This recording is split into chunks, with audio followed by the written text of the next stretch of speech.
అప్పుడే ఎండలు దంచి కొడుతున్నాయి. గత 20 రోజుల నుండి ఎండల తీవ్రత ఎక్కువైంది. ఇప్పటికే రాష్ట్రంలోని పలు జిల్లాల్లో అధిక ఉష్ణోగ్రతలు నమోదవుతున్నాయి. రోజు రోజుకు పగటి ఉష్ణోగ్రతలు పెరిగిపోతున్నాయి. ఈ నేపథ్యంలో మార్చి మొదటి వారానికి ఎండలు ప్రచండమవుతాయని వాతావరణ నిపుణులు చెబుతున్నారు.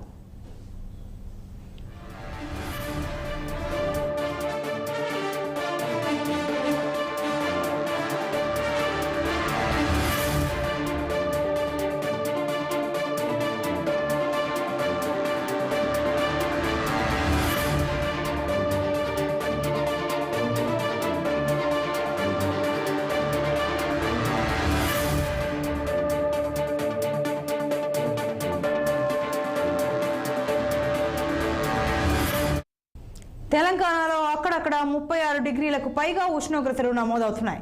పసిఫిక్ మహాసముద్రంలో ఎల్ నీలో తీవ్ర దశకు చేరుకుంది. పసిఫిక్ మహాసముద్రంలో ఉపరితల ఉష్ణోగ్రతలు సాధారణం కంటే ఎక్కువగా నమోదవుతుండటంతో శీతాకాలంలోనూ వేడి వాతావరణం కొనసాగుతోంది. ఈ నేపథ్యంలో గత ఏడాది కంటే ఈసారి ఎండ తీవ్రత మరింత ఎక్కువగా ఉంటుందని వాతావరణ నిపుణులు హెచ్చరిస్తున్నారు. ఎల్ నీనా ప్రభావం తగ్గిపోయే నాటికి దేశంలో వర్షాకాలం సగానికి పైగా పూర్తి కానుంది. దీనివల్ల ఈ వేసవిలో భానుడు తన ప్రతాపాన్ని మరింత పెంచనున్నాడు.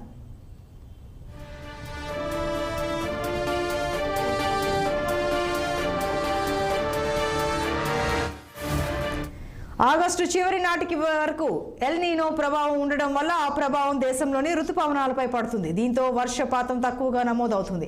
సెప్టెంబర్ మొదటి వారంలో ఎల్ నీనో ప్రభావం పోయి లా నీనా మొదలవుతుంది. దానివల్ల వర్షాలు సమృద్ధిగా కురిసి చాలా వరకు ఎండ వేడిని తగ్గిస్తాయని వాతావరణ శాఖ అధికారులు చెబుతున్నారు. అయితే ఈసారి వర్షపాతం ఏ మేరకు ఉంటుందనేది ఇప్పుడే చెప్పలేమని వారు అంటున్నారు. కానీ గతేడాది కంటే ఈ ఏడాది ఎండల తీవ్రత ఎక్కువగా ఉంటుందని చెబుతున్నారు.